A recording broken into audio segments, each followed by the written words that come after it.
warahmatullahi wabarakatuh.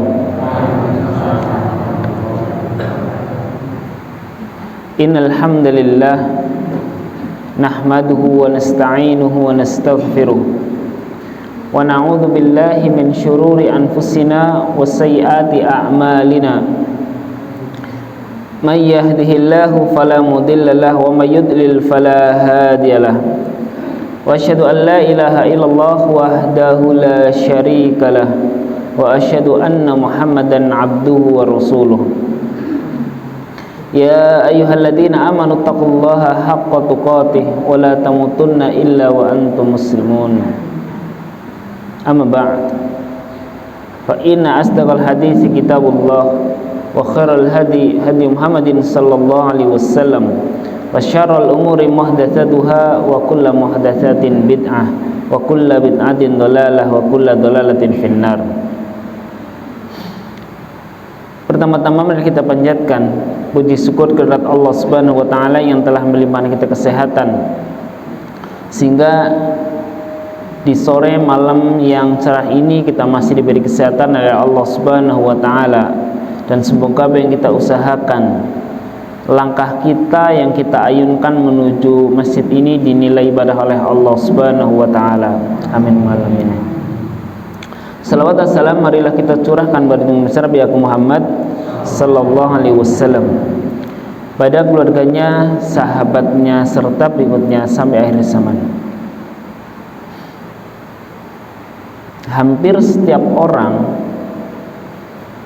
itu mempunyai seseorang yang dia idolakan. Kalau anak muda zaman sekarang, kalau yang dia suka bermain bola, biasanya yang diidolakan siapa? Ronaldo. Dari dulu berarti dari SMA sampai sekarang masih Ronaldo sama Lionel Messi. Kalau ditanya Ronaldo negaranya dari mana? Portugal. Bahkan dia lebih terkenal dari presidennya Portugal. Kalau tanya orang Portugal satu saja yang namanya tahu siapa? Wis presidennya nggak ada yang tahu. Taunya yaitu Cristiano Ronaldo. Bahkan kalau sampai orang yang tarafnya sudah sangat mengidolakan apa yang dia lakukan, Cristiano Ronaldo dia lakukan, akan ditiru oleh penggemarnya. Dari gaya bermain yang pokoknya hampir mencetak gol semuanya sudah tahu. Pokoknya siap-siap langsung ngomong siu gitu. Pokoknya siap-siap, pokoknya apa yang dia lakukan akan ditirukan. Itu kalau sudah taraf levelnya sudah sangat senang apa yang dia idolakan. Bahkan kalau seandainya naudzubillah kemaksiatan yang mereka lakukan juga akan ditirukan oleh para penggemarnya.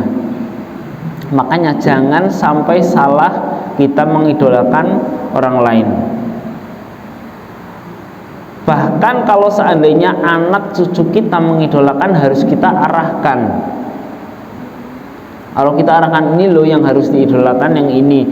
Karena mereka cinta kepada sang idola, karena mereka sering mendengar, sering melihat.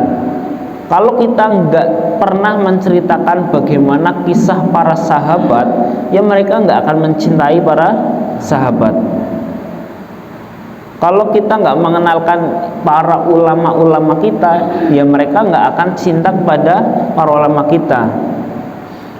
Makanya nggak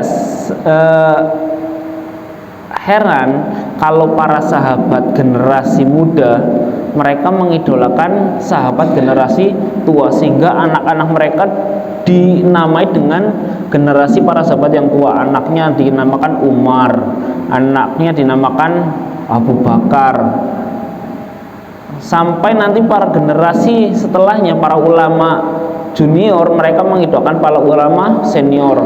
Ada yang namanya Mujahid, namanya Sufyan Ats-Tsauri. Pokoknya mereka mencintai ulama dahulu karena mereka sering didengarkan, oh ini kisah-kisahnya, sehingga mereka senang dengan perjuangan para ulama kita. Dan kita jangan mau kalah. Kita kenalkan kepada anak-anak kita dan juga kepada cucu-cucu kita. Dan namanya anak kecil itu kalau diceritani itu mereka seneng. Sementing aja diceritani kue-kue tok wis bola-bali diceritani bae. Namanya orang tua terkadang ya entah lupa ya entah senang cerita itu sing diceritani ajuk-ajuk bae gitu. Ya kita ganti cerita yang lain dengan para sahabat yang lainnya, pasti mereka akan senang. Bahkan bukan anak kecil, wong tua pun juga senang. Bahkan kisahnya Nabi Yusuf dari kecil kita dengar, sampai tua juga kadang terdengar kisah Nabi Yusuf derungok namanya ya kepenak ya gitu, karena kisahnya itu bagus. Makanya jangan bosan-bosan untuk menceritakan kisah para ulama, kisah para nabi kepada anak cucu kita, sehingga mereka nggak salah idola. Karena salah mengidolakan bisa berakibat fatal. Bahkan kalau sampai dia melampaui batas cinta kepada orang yang diidolakan, maka bisa berakibat fatal nantinya. Dan kita akan membahas satu bab dalam kitab Tauhid, dalam bab majaa anna sababa kufri bani adama wa tarkihim dinahum wal hului fi sholih. Faktor-faktor yang mengakibatkan anak Adam itu menjadi kafir dan meninggalkan agama mereka, yaitu karena sikap melampaui batas kepada orang-orang solih. Ini yang diidolakan adalah orang-orang solih, bukan pemain bola, bukan artis. Yang diidolakan adalah orang-orang solih, namun mereka bisa taraf menjadi orang kafir. Apalagi kalau seandainya yang diidolakan bukan para ulama, bukan para orang-orang solih. Dan muallif beliau menuliskan firman Allah Subhanahu wa taala dalam surat An-Nisa ayat 171. Wa qaulillahi azza wa jalla ya ahlal kitabi la taghlu fi dinikum. Wahai ahli kitab, janganlah kalian melampaui batas yang telah ditentukan Allah dalam agama kalian. Yang dikatakan ya ahlal kitab. Siapa itu ahlal kitab? Pertanyaannya, siapa itu ahli kitab? Sinten? Yang dikasih kitab. Siapa saja? Yang pokoknya yang Allah kasih umat itu sebuah kitab. Namun lebih pasnya itu adalah orang-orang Nasrani dan orang-orang Yahudi. Dua agama ini. Wahai ahli kitab, ayat ini bukan hanya kepada mereka, juga kepada kita juga yang punya kitab Al-Quran, supaya jangan meniru orang-orang terdahulu yang mereka salah. Sehingga Allah pun menulis dalam kitabnya, berfirman ya ahlal kitabi la tahlu fi dinikum. Wahai ahli kitab, janganlah kalian melampaui batas yang telah ditentukan oleh Allah dalam agama kalian. Ini yang digarisbawahi adalah dalam agama kalian. Dalam agama kalian juga nggak boleh melampaui batas, karena Allah Subhanahu wa taala sudah menurunkan Al-Quran, menurunkan agama ini itu secara sempurna. Dalam surat Al-An'am kalau nggak salah ayat ketiga, Allah itu sudah menunjukkan bahwa Islam itu sudah menjadi agama yang sempurna, kafah, sudah sempurna. Jadi nggak perlu tambahan dan nggak perlu pengurangan. Yang sudah ada tinggal dijalankan. Jangan sampai kayaknya apik yang digawe ini nggak ada yang bagus. Yang bagus karena diimbuhi oleh setan, dihiasi oleh setan itu menjadi lebih indah, lebih bagus. Di pandangan manusia itu kelihatan bagus, namun dalam agama itu enggak ada bagusnya sama sekali. Contoh sholat, gampangannya sholat sehari berapa kali? 5 kali. Ada larangan-larangan sholat, sehingga kalau seandainya sholat yang sudah sempurna, subuh 2 kali, lu masak kesel esok wis ming masjid kok ping loro tok ya dongane ping 4 kayak gitu. Harusnya ping 4 karena sudah capek-capek bangun esok ini orang yang beriman seharusnya lebih dari 2 gitu. Maka enggak bagus, menurutnya mungkin bagus, oh iya sholatnya tambah akeh pahalane, maka enggak. Allah sudah menetapkan sholat subuh 2 rakaat, itulah yang terbaik. Wong loro bae akeh sing ora sholat, apa maning kari ditambah. Ini sudah yang terbaik. Loro bae mbeke tangi turu tesi fresh. Allahu Akbar, tek takoni siki mau subuh bacaane surat apa? Ya kan kadang kayak gitu. Itu kalau baru bangun tidur sudah fresh kayak gitu. Tapi udah pikirannya tetap beda. Itu hanya 2 rakaat saja. Maka yang rakaat ini maksimalkan, nggak usah ditambah, nggak usah dikurang. Bahkan kalau seandainya mau sholat yang panjang silakan ba'da isya, itu waktunya panjang, mau saya di sholat isya sampai sholat subuh silakan diperpanjang. Yang terbaik adalah yang panjang rokaatnya, bukan yang banyak. Yang panjang rokaatnya bukan yang panjang, yang banyak rokaatnya. Pokoknya yang panjang, bacaannya yang panjang. Ora kayak suratan akeh ya wis kul wallahu ahad debolan balen kayak gitu. Yang penting banyak. Itu kalau berdirinya panjang maka lebih banyak pahalanya. Namun kalau seandainya sudah capek namun kepengin sholat, wonten apa mboten? Sing wis kesel tapi kepengin sholat, wonten apa mboten? Ada, terkadang ada orang tua mbah-mbah terkadang wis kesel tapi kepengin sholat gitu. Wis kesel kepengen ngaji, ya mangkat bae walaupun mau kesel ngambi turu gitu. Ya mangkat bae ora apa-apa.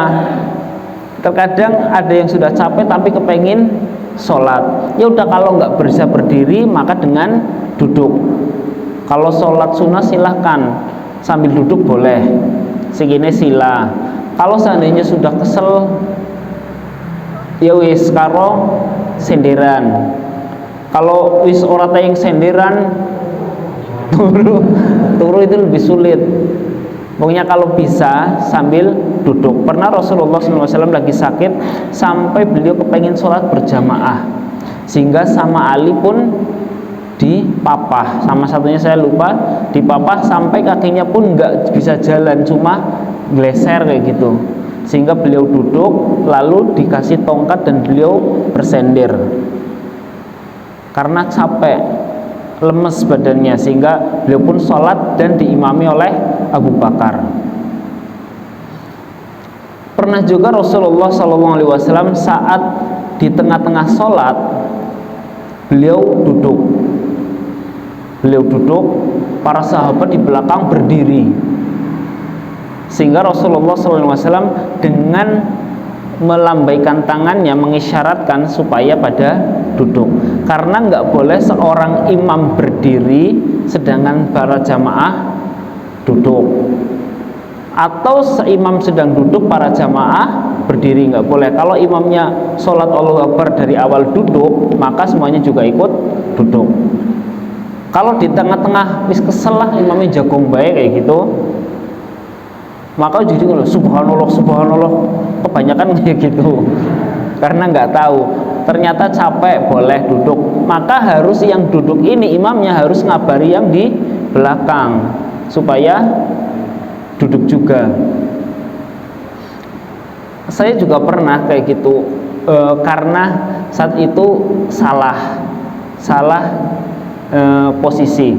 Seharusnya sholat isya 2 rakaat itu kan duduk, dan saya berdiri. Kalau seorang imam sudah berdiri, maka nggak boleh duduk lagi. Inilah nggak boleh.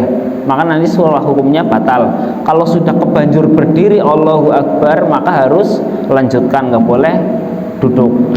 Yang di belakang pada subhanallah subhanallah kayak gitu, suruh berdiri saya. Ada yang bingung, pada lingak-linguk akhirnya pada berdiri lagi, baru setelah dijelaskan. Bahkan dulu saya waktu lulus SMA, saya belum belajar tentang sujud sahwi. Saat itu sholat di Karangjambu, lagi servis komputer kakak saya nemeni. Saat itu sholat di Karangjambu, lalu datang adzan, saya datang, lalu sama muadzinnya bilang, "Mbok mau sholat dulu monggo," kayak gitu. Oh nggih, nunggu mawon jamaah.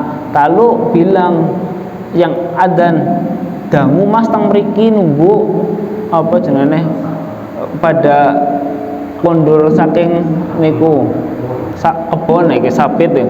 "Oh mboten napa-napa tunggu." Sampai jam 4:30. Sampai 1 jam lebih saya nunggu di situ. Harapan sholat gengsi mikis ngomong jari nunggoni kayak gitu. Akhirnya saya nunggu terus. Akhirnya udah selesai, saya sholat. Pas qadarullah, pas imamnya lagi salah, sama seperti saya, harusnya 2 rakaat duduk, imamnya berdiri. Waktu itu kan saya lihatnya orang yang di samping pada subhanallah subhanallah, lalu ada yang berdiri, ada yang hampir berdiri jagong maning, ana sing tetep jagong bae gitu.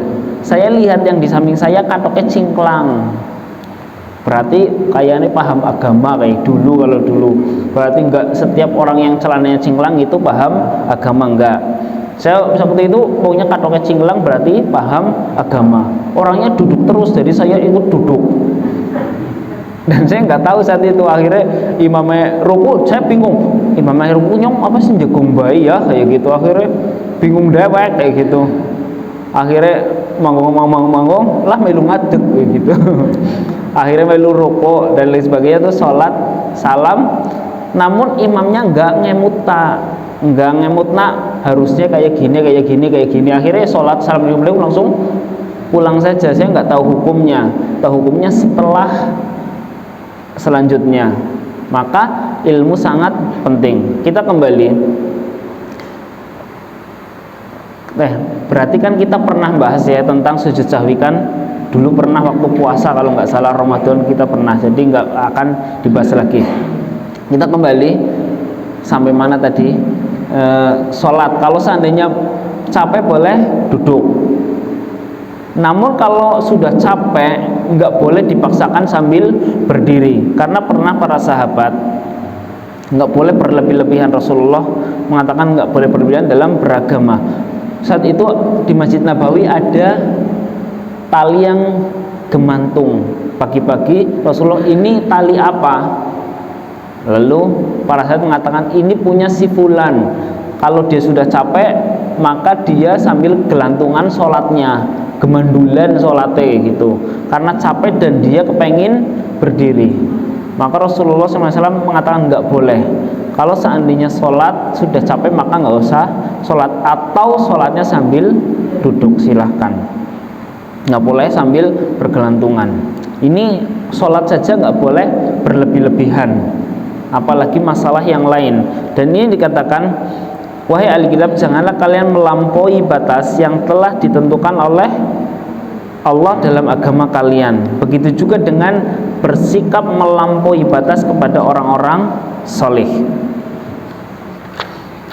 Dalam hadis dikatakan, "Wa fi sahihi an Ibnu Abbas radhiyallahu anhuma fi qaulihi Allahi ta'ala," dari sahih dari Ibnu Abbas, semoga Allah meridhai mereka berdua, bahwa mengenai firman Allah Subhanahu wa taala, "Wa qalu la tadarunna alihatakum wa la tadarunna waddaw wa la suwa'a wa la yaghutha wa ya'uqa wa nasra."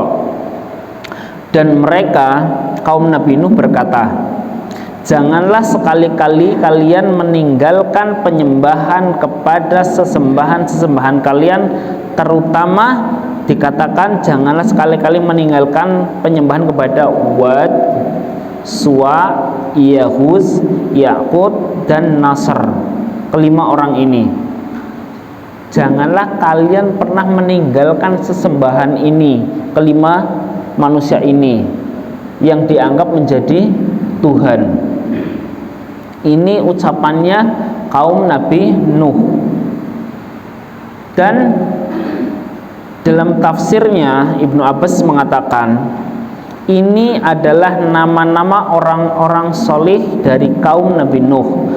Tatkala mereka meninggal, Syaitan membisikkan kepada mereka, dirikanlah gambar-gambar pada majelis mereka, tempat mereka pernah mengadakan pertemuan.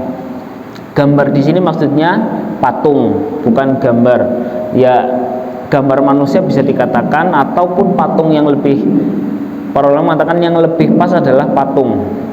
Bikinlah patung-patung di tempat kalian bertemu biasa di situ. Dan namailah patung-patung tersebut dengan nama-nama mereka. Bikin 5 patung dan kasih namanya dengan nama Wad, Suwa, Yaqus, Ya'uq, dan Nasr. Dan orang-orang pun melaksanakan bisikan setan ini. Mereka membuat patungnya lalu dikasih nama hingga meninggal. Orang-orang yang membuat patung ini akhirnya mereka meninggal dunia. Dan manusia pun melupakan ilmu agama, barulah patung-patung ini disembah. Orang-orang yang bikin patung, mereka tahu bahwa ini adalah nama-nama orang soleh. Mereka tahu ini orang-orang soleh, mereka bikin. Namun malangnya orang yang sudah bikin mereka meninggal dunia. Tinggallah cucu-cucu mereka yang nggak tahu apa-apa tentang patung ini. Yang mereka dulu lihat mbah-mbah mereka cuma duduk-duduk tok di situ. Biasa duduk lalu dibikin patung. Mereka cucu-cucunya waktu kecil hanya melihat mbah-mbahnya mereka lagi duduk-duduk. Akhirnya mulailah setan membisikkan, dulu mbahmu itu menyembah patung.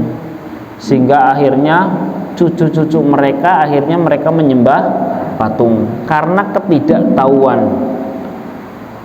Inilah pentingnya memberitahu kepada generasi selanjutnya, jangan putus di tengah jalan. Kalau orang sekarang mengatakan jangan solih nang dewek, namun diajarkan kepada anak cucunya, jangan jadi orang yang beriman sendiri tok. Artinya ajarkan agama Islam. Hari ngaji ya anaknya nopo digawa, sholat ya digawa. Ini diajarkan dalam Islam. Sehingga kan kita sering mendengar waktu Rasulullah SAW lagi sholat ada anak yang berteriak. Bahkan Rasulullah membawa cucu beliau bukan 1-2 kali, bahkan sering beliau membawa. Ada anak-anak yang lagi sholat, ijik-ijik lagi ruku, melu ruku baik, pelaku ngambil ruku. Ini para sahabat waktu kecil.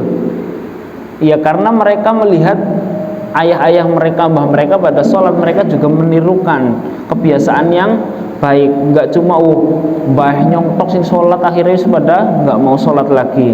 Karena enggak ada yang mau mengajak, enggak ada yang mau ngasih tahu. Sekiranya di sekolah naming sekolah sing bonafit nang sekolah agama wis enggak cukup. Yang namanya belajar agama itu ya di sekolah ya di rumah. Bahkan di rumah itu adalah sebagai contoh yang terbaik. Mereka melihat mbah-mbah mereka sholat di rumah, ibu-ibu mereka sholat di rumah, bapak mereka berangkat ke masjid. Mereka menyaksikan dengan mata kepala mereka sendiri, sehingga ada contohnya. Sehingga orang-orang yang soleh, kalau mereka meninggal, maka akan dibawa ilmunya, nggak ditinggal. Beda dengan Google. Kalau Google ditinggal lunga, ya udah masih ada di situ, bisa dilihat orang lain. Namun kalau orang yang soleh meninggal, maka ilmunya dibawa. Maka sehingga banyak sekali kekacauan yang terjadi setelah ditinggalkan oleh orang-orang solih. Nggak ada lagi yang nasihati. Emang Google emang lebih pintar daripada ulama. Arab takon apa baik, tayang jawab. Bahkan kalau seandainya satu pertanyaan muncul 100 jawaban. Karena banyak yang nulis, namun nggak ada yang bisa praktek dalam Google. Ada kemaksiatan, Google nggak bisa ngomongi. Yang ngomongi ya yang orang yang tahu di sini, yang memberi nasihat. Maka pentingnya seorang yang berilmu. Dan di sini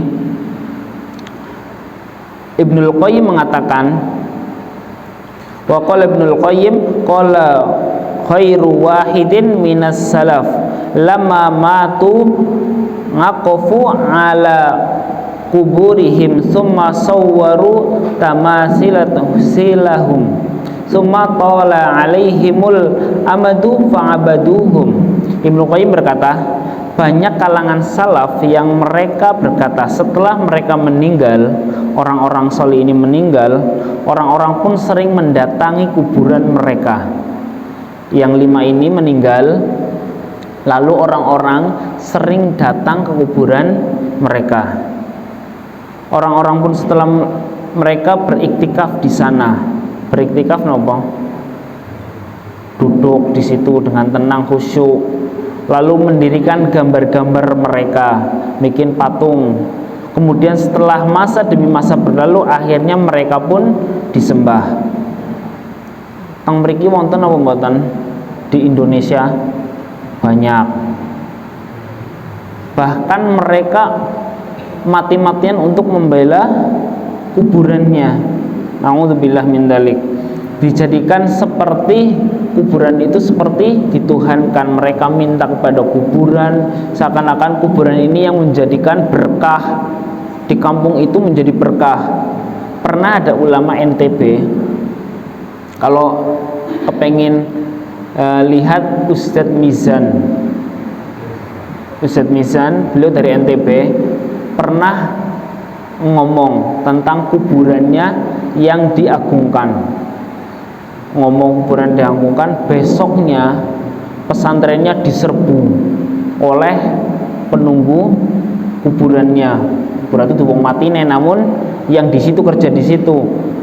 Naudzubillah, sampai marahnya mereka udah nggak lihat lagi apa itu pondok, nggak begitu apa mereka rusak, bahkan masjid pun dibakar.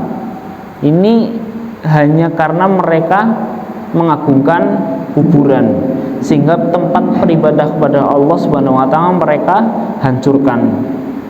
Ini sampai levelnya kayak gitu kalau seandainya mereka sudah menjadi penyembah kuburan.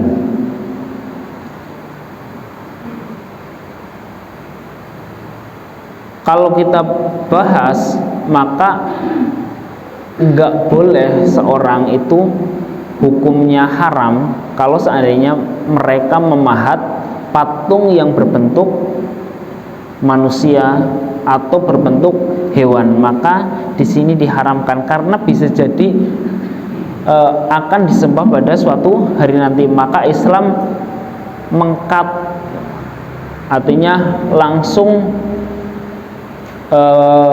nopo nggih artinya ya, nggak ada lagi menutup jalan, menutup celah untuk berbuat syirik. Nggak boleh lagi bikin patung manusia. Sampai pun nggak, bukan hanya patung, gambar saja pun haram hukumnya. Ini adalah pekerjaannya orang-orang yang melukis. Orang yang suka lukis, maka harus ada wanti-wanti, nggak boleh melukis makhluk hidup, entah itu sapi, entah itu ayam, entah itu manusia, maka nggak boleh. Bagaimana dengan foto? Foto itu gambar apa enggak? Ada perbedaan pendapat. Ada yang mengatakan foto termasuk gambar, ada yang mengatakan bukan. Ada yang mengatakan gambarnya itu yang dibikin dengan tangan, itu gambar. Ada yang mengatakan foto ya sama saja dengan gambar. Bukankah foto nganggo tangan? foto kali tangan apa mboten cekrek mau karo tangan apa tolong itu kan karo tangan aku ora nempel kur kayak gitu ya tunjuk ya karo tangan berarti ada yang mengatakan ya itu berarti sama saja dengan gambar. Waktu itu saya berpikir oh iya ya akhirnya saya berpendapat bahwa foto juga hukumnya haram waktu itu. Tapi setelah lama-lama loh daneng foto haram ustad-ustad sing gede ustad ki daneng nyebarna foto ki nyebarna foto si kepriwe ya berubah lagi akhirnya. Akhirnya ya udah saya lebih menguatkan ya kalau seandainya itu haram seperti saya Utsaimin kalau itu untuk pribadi boleh berfoto untuk pribadi, namun kalau disebarkan nggak ada faidahnya maka nggak boleh. Yang penting ada faidahnya untuk orang lain maka itu diperbolehkan. Seperti halnya KTP. KTP kan gambar foto, namun kan ada diwajibkan oleh pemerintah maka boleh, atau ijazah maka diwajibkan maka hukum foto boleh. Bahkan Syekh Shalih Al Fauzan dulu mengharamkan video, nggak boleh video ya sama saja dengan gambar. Namun setelah kesinian beliau membolehkan video, hukumnya berubah. Bahkan bukan hanya ulama sekarang, Imam Asy-Syafi'i pun ada qaul qadim dan mutaakhir, dulu nggak boleh sekarang boleh. Itu sering terjadi para ulama, dulu berpendapat A sekarang berpendapat B. Bahkan pernah ada ulama, saya pernah diceritain datang berbeda pendapat, si A dengan si B, pendapat ini mengatakan ini haram, ini yang benar yang ini, yang B yang benar yang ini. Akhirnya mereka berdebat, pulang-pulang si A mengatakan B sing bener, si B A sing bener. Akhirnya kacau dewek. Oh ternyata kayak sing bener nyong sing salah. Balik pulang-pulang mereka berubah pendapatnya masing-masing. Itu namanya pendapat bisa berubah. Namun yang nggak berubah adalah memajang foto, entah itu dengan gambar, entah itu dengan foto. Kalau dipajang di rumah tetap hukumnya sama, bukan dilarang. Silahkan mau majang foto boleh, namun akibatnya berbeda. Berbedanya adalah malaikat tidak akan mau masuk ke dalam rumah. Malaikat rahmat, innal malaikata la tadkhulul baitan fihi surah. Sungguhnya para malaikat tidak akan masuk ke dalam rumah yang terdapat gambar di dalamnya. Ini hadis riwayat Bukhari. Malaikat rahmat nggak mau masuk ke dalam rumah yang ada gambarnya. Berarti malaikat wedi gitu. Bukan wedi, namun dilarang oleh Allah masuk ke dalam rumah yang ada gambar makhluknya. Maka kalau seandainya eman-eman kumpul foto keluarga jarang-jarang wis ora ana maning gitu, ya silahkan dipajang, namun konsekuensinya malaikat rahmat nggak mau masuk ke dalam rumah, nggak mau mendoakan orang yang ada di dalam rumah. Wis kesel ya Allah, moga-moga rumah ini berkah, nggak ada yang ngamini. Kalau kita kan senang kalau lagi sholat atau sholat malam di rumah lalu kita berdoa, malaikat rahmat datang dan mendoakan kita. Senang apa enggak? Senang. Doanya malaikat itu lebih mustajab daripada kita. Maka lebih baik yang sedikit itu kita sisihkan, artinya gambarnya kita hilangkan karena malaikat rahmat mau masuk. Kita kembali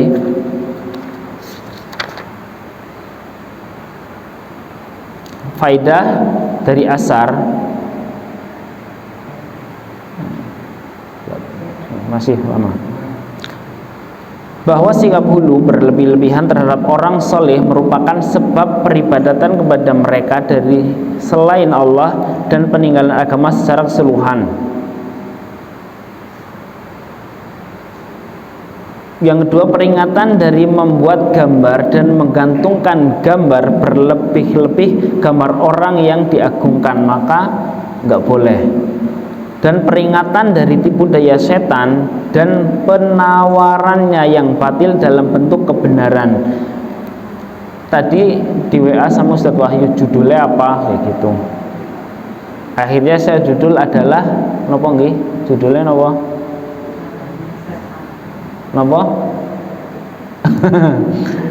Judulnya marketingnya setan. Artinya setan itu menyesatkan manusia.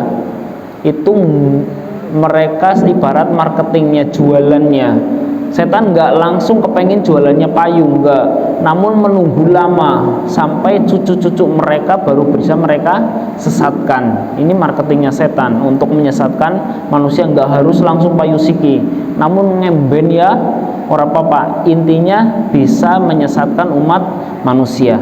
Dan kita yang sudah tahu maka jangan sampai kita tersesat. Dan Umar bin Khattab radhiyallahu anhu, beliau berkata, Rasulullah sallallahu alaihi wasallam bersabda, anna Rasulullah sallallahu alaihi wasallam qala la tudruni kama adratis Nasara ibnul Maryam innama ana abdun faqulu abdullahi wa rasuluh akhrajah. Janganlah kalian berlebih-lebihan dalam hal memujiku sebagaimana orang-orang Nasrani telah berlebih-lebihan dalam memuji Isa bin Maryam. Aku hanyalah seorang hamba, maka katakanlah aku hamba dan Rasulnya. Artinya nggak boleh melebih-lebihkan Rasulullah sampai derajat lebih tinggi dari Rasul. Artinya Rasul itu adalah utusan Allah, seperti manusia biasa seorang hamba, nggak boleh dijunjung-junjung sampai menjadi seorang Tuhan. Seperti Isa yang dijunjung akhirnya menjadi seorang Tuhan. Maka walaupun bersolawat, maka solawatlah yang baik, bukan sampai menjunjung-junjung Rasulullah sampai tingkatan yang lebih tinggi. Enggak. Anta nurun fakonuri, engkau adalah cahaya di atas cahaya, maka enggak.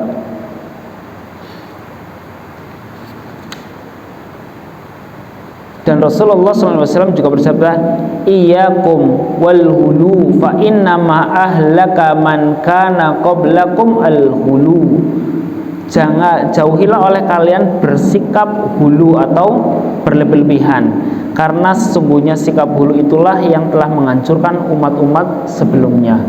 Walaupun kepada para ulama nggak boleh berlebih-lebihan, sikapnya nggak boleh berlebih-lebihan. Gampangannya yang mudah, kalau masalah cium tangan, saya pernah lihat video sebelum sampai ke entah itu Habib, entah itu ulamanya, sampai ngengsot dulu, lalu cium tangannya nganong ini orang rampung kayak gitu.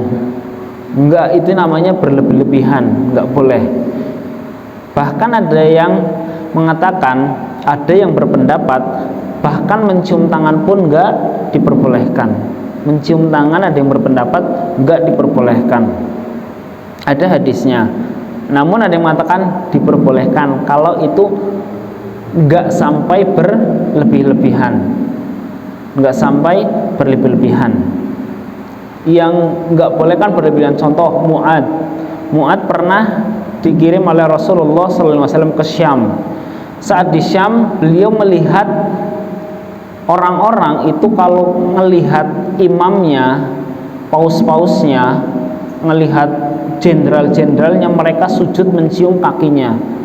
Sehingga saat Mu'ad sampai ke Madinah, beliau berpikir harusnya Rasulullah SAW itu lebih dari itu, sehingga sampai ke depan Rasulullah beliau langsung mencium Rasulullah SAW kakinya.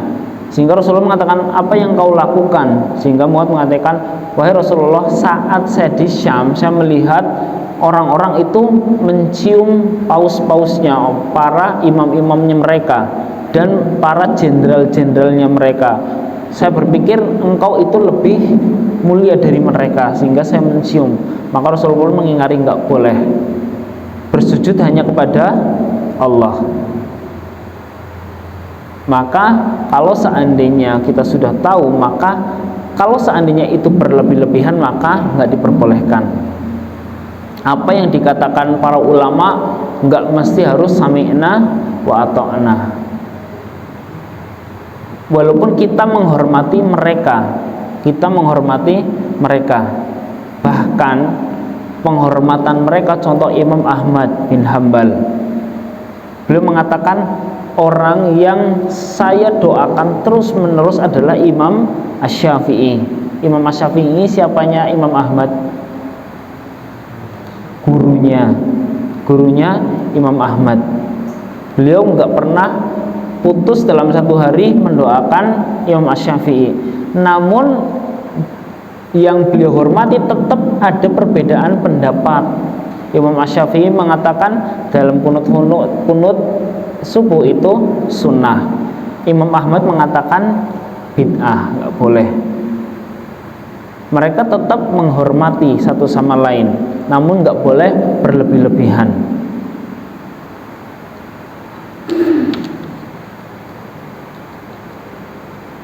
Wali Muslimin an Ibni Mas'udin anna Rasulullah sallallahu alaihi wasallam qala halakal mutanatti'una qalaha thalasan.